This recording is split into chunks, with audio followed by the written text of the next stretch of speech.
What do we got here in the Chamber of Souls? I'm sure it'll be exactly what we wanted. Laura will live forever. Anna! Stop! Oh, man, that's some... Your men are defeated. Your brother is dead. No! That's what Trinity has wrought. I killed the shit out of him. And that's all they'll ever bring. Give this up. I gave up everything for this. I have no intention of giving it to Trinity. What about your father? You're dooming him to be mocked by history. How can you let this go when you're so close? I'm willing to make that sacrifice. I can't let you take it. Think of the millions suffering and dying. We can save them. We can change the world together. The cost is too high, Anna. We aren't meant to live forever. Death is a part of life. That's easy for you to say. You're not the one who's dying. That's true. A lot of people around me do, though. But this isn't about you. This is about humanity, about protecting what it means to be human. They're coming! We're surrounded! Jacob, look out! Ah, Christ, wear a bulletproof vest. This Something. sword is not meant for the world. You should have This blew is her your ass away. chance, Lara. Everything I've done, everything you've done. Another Croft doesn't have to die for this. But I'm willing to. Shoot that ass. Well, I'm not. Maybe we should have put more than 3 bullets in there. Please. Shoot her. I'm dying. This is my only hope. Anna, no!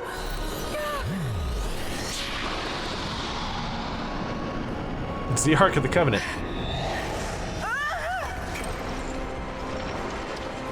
Yes, it's ours now.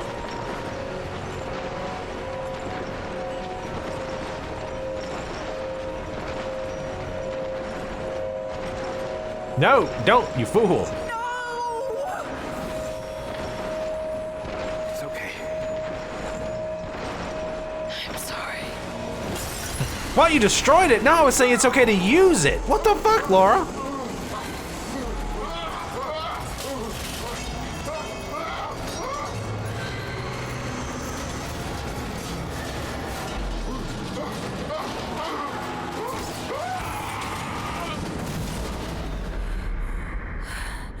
Jacob, hold on. No, he's dead.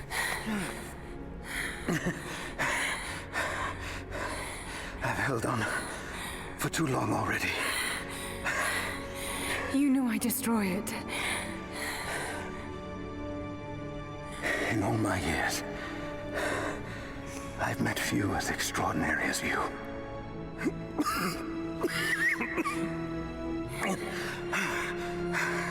It's finally happening. My ending. I'm sorry. All I wanted was to make a difference. You already have. You already have.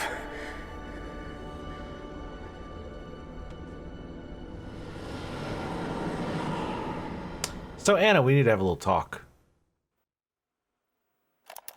My dearest Lara, I often think about how my father would turn over in his grave if he knew the shame I had brought upon our family's name. Croft, what does it even mean? I just hope you can make your own mark on this world someday. Remember that the extraordinary is in what we do, not who we are.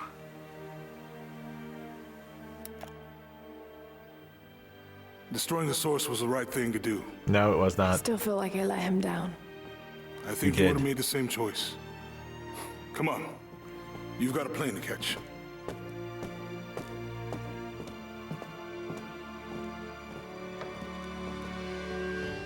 I listened to his last tape 1,000 times, but it's as if I was hearing my father's words only now, for the first time. It doesn't matter what choices he would have made. I have to make my own. The myth of Katesh was real. There are secrets out there that can change the world. I need to find them. Not for my father, not for anyone else. Trinity is still out there, and they're more powerful than I ever imagined. I can stop them. I can make a difference. I can make the right difference. Of course, it's your opinion that you're making the right difference, so you're the morally correct one, I see. So did we really think there wasn't any chance whatsoever of whatever this magical thing was going to have some either horrible restriction and or was going to be destroyed? I think that was fairly obvious, right? Like, that's the way that kind of stuff always happens. Wait, what? Why does it say like 100% complete? I don't know, that's weird. But yeah, I think we knew there was no chance in hell that we were going to get to keep the source or use it for the better of men and man. Like, there was either going to be something that made it unusable for that purpose, or we were going to destroy it. And I guess in this case, we kind of did both. Even though we don't ever really know what the source is, I guess, it's just a thing that is there. We never really find out what created it. Also, I'm guessing if you didn't kill Constantine manually, I'm guessing as you walked away, like the stuff would collapse on him, or one of the bad guys would pop out and kill him, or something like that. But it felt much better, and I probably could have just shot him with an arrow, but much more awesome to go stab him and kill him myself. But yeah, well, anyway, this is where I typically will give my review of a game, tell you what I thought, good, bad, etc. Overall, I really enjoyed it. I really liked the reboot. And this is more of the same, just in new locations. But that's okay. I think there was enough new to make it interesting. I really liked, you know, the puzzle aspects were pretty easy for the most part. Like, you know, figuring out how to get from one place to another, though really most of the puzzles seem to be in the actual optional tombs. I should have actually went back and turned in that one last tomb to that lady before we finished up, but oh well. I probably will do that just to get the achievement, but anyway, yeah, so yeah, the puzzles themselves are pretty easy for the most part. The climbing and stuff mostly felt nice. There was a few times where I was trying to do one thing and she would just jump to her death. It didn't happen too much. Probably the worst offender is when you're trying to jump onto a rope to slide. Sometimes she just wouldn't grab it and she would just fall to her death. And the game is pretty darn lenient as far as jump distances. There was times that it would like move you over slightly just enough so that you would grab the ledge, or it was obviously that you were floating just a little bit so you could make that jump when you probably shouldn't have been able to. So they're fairly forgiving in that regard. Some people will consider that a positive, some will consider it a negative. For the most part, I consider it a positive. The checkpoint system was really good. Very rarely was I like, oh my god, am I all the way back here? I started fairly close to where I had screwed up or where I had died or whatever phase of the fight I was in. So that was all. Felt good. I like a good checkpoint system because there's nothing I hate more than redoing shit over and over again. Especially like redoing 5 minutes of a game to get to the one part you're failing at. That's boring. It gets old really fast. Kind of an artificial way to make the game seem longer. The combat was actually a lot of fun. It's oddly enough probably my favorite aspect of the game if I had to really identify, which I know seems weird for a Tomb Raider game.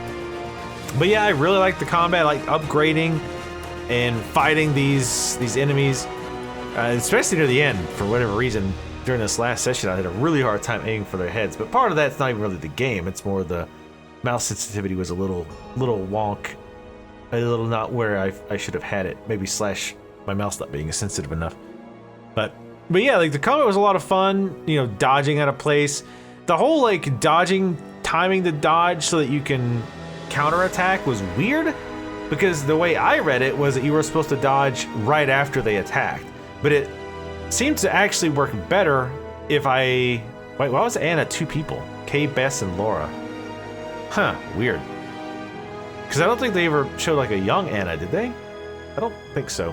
But anyway, it seemed like that actually worked better if you dodged before they attacked, which is strange. Maybe that was the way it's supposed to be and I misread it. I don't know. But it was still pretty cool to have that happen. I also like how they put a lot of things around in the environment that you could use to help. Like those explosive Greek fire vases, and there wasn't, I guess, a ton of it, but enough to keep it interesting so that, oh, like he's right under this, I can use this to my advantage right quick. So that was always fun. I love being able to use environmental stuff like that, like dynamically. It makes the game feel like it feels like, you know, it's more rewarding when you can respond and not just kill them by shooting them over and over until they're dead, right? And some of the arrows, the special arrows, were pretty cool. The gas arrow was ridiculously OP. Like, even the toughest enemies, except for animals, oddly enough, you one shot from the gas arrow, that was it. Like, I feel like the tougher enemies, especially the Undying guys, probably shouldn't have just fell right over as soon as gas hit. And the fact that their armor fell off from the gas was pretty hilarious, too. But I felt like it was way too powerful, especially when they would often clump up. It was pretty easy just to take a bunch of them out. Some of the side stuff side abilities were interesting, and I felt like you could use them in ways that maybe they weren't necessarily intended for, like the corpse traps with the gas.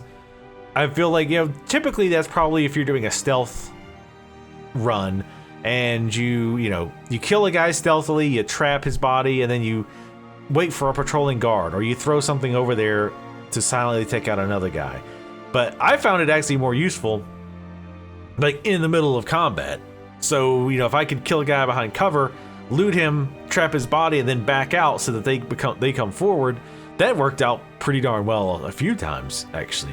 The fire arrows were okay. They did pretty good damage, especially against snipers and stuff that tend to stand in one spot, so they just stood in the fire and burned to death. The explosive arrows, I didn't really use a whole lot in combat. Those probably were pretty damn good, I'd imagine. But yeah, you know, as far as weapons, I mostly just like the bow. I sometimes use the automatic rifle, which was fine. I mean, it felt good, it felt responsive and all that, so it just felt good to use. But I just prefer using the bow. I think it's a lot of fun. I do like that melee stuff is an option. I like, you know, shooting them in the leg, and that makes them vulnerable so you can go up and finish them off. I think that kind of stuff is really cool. That way it's like, well, this guy's too tough to take out immediately, so if I can just shoot him in the leg and he trips, he's like, oh, my leg, you can just come up and hit him in the head with your axe while he's on the ground. That kind of stuff is awesome. Near the story was okay. It wasn't that compelling. It was kind of, we knew it was going to happen right from the beginning as far as the source. We knew that there's no way we were going to really be able to use that to our advantage. We knew we'd have to destroy it. I mean, that kind of stuff is fairly obvious. Ooh. Damn it. Oh, wait. I hope you kill her ass. Laura, kill her ass. Or I guess you could put her in a cell and let her die slow. Anna, you said another Croft doesn't have to die for this. What did you mean by that? I don't remember saying that. You killed my father, didn't you? Trinity ordered his execution. I couldn't do it. You're lying! I loved him. No! Damn it! It's done. Good. What about Croft? No. Not yet. Dun dun dun. Yeah, it's worked out for you guys so far, letting her survive, or letting her live, so. Why not let her keep living? I'm sure she won't foil whatever nefarious plans you have in the next game, or DLC. But yeah, the story was Wasn't really that compelling. It was alright, wasn't terrible, but it was enough to keep you going, but not overly interesting. You know, it was kind of cool to try to piece together what happened as far as, you know, Kitezh and them being attacked and what happened with the Undying, which some of that I still don't quite understand. But yeah, it was fun to piece those parts together, but the actual story of Laura going in and trying to find it, and Trinity trying to block you off, and then the native people who were, you know, sent to protect it for all these years. It was passable. Nothing too great. Graphically, the game looked phenomenal on PC with everything cranked up, especially the various environments that you went to. All looked like really, really good. There was a lot of areas where it was just fun to look out and go, oh my god, like this looks really, really good. But voice acting was really good across the board. I'd say it was really good. A lot of the scrolls and stuff sounded legit. So anyway, overall, I really enjoyed it. I really did like it. I may go back and 100% it, maybe on a stream or something, but otherwise, it's not hard planned. But we'll see. As far as a rating between 1 and 10, where 5 is like mediocre, where it's got equal parts good, equal parts bad, I would say, and I haven't even really tried the expeditions and stuff. So just based off of the campaign, I'd give it about an 8. Like I say, I really enjoyed it. I feel like the pacing was pretty good between exploring, climbing around, solving puzzles, and combat. Like it was a good mix between all of them. I enjoyed trying to find hidden items. I enjoyed hearing the lore about the background items. The combat was a lot of fun. The environments looked really great. Laura controlled very well. So yeah, overall, I would give this an 8. Definitely recommend. As far as a price that I would consider paying this, if you're just gonna play through and don't care about 100%ing, or if you don't care about collecting side stuff at all, maybe 25 to 30. If you don't really care about, you know, the side items, because it's really not gonna play through it again for any reason that I can imagine. It's not like you can do different builds, because by the end of the game, even on the hardest difficulty, even in not doing 100% and skipping a lot of stuff, I still had way more skill points than I needed. So there was no really point to go through a second time. Now, if you do like doing all that extra stuff, getting 100%, I'd say it would be worth up to 40 to 50, especially however good this extra stuff is, like the expeditions and all that, which again, I've not even really tried. So if you're really into that, you can try that as well. But yeah, it was a really good game. I really enjoyed it. So anyway, thank you guys for watching, and make sure you guys leave comments in the comment section below. Follow me on Twitter, and I'll see you next time.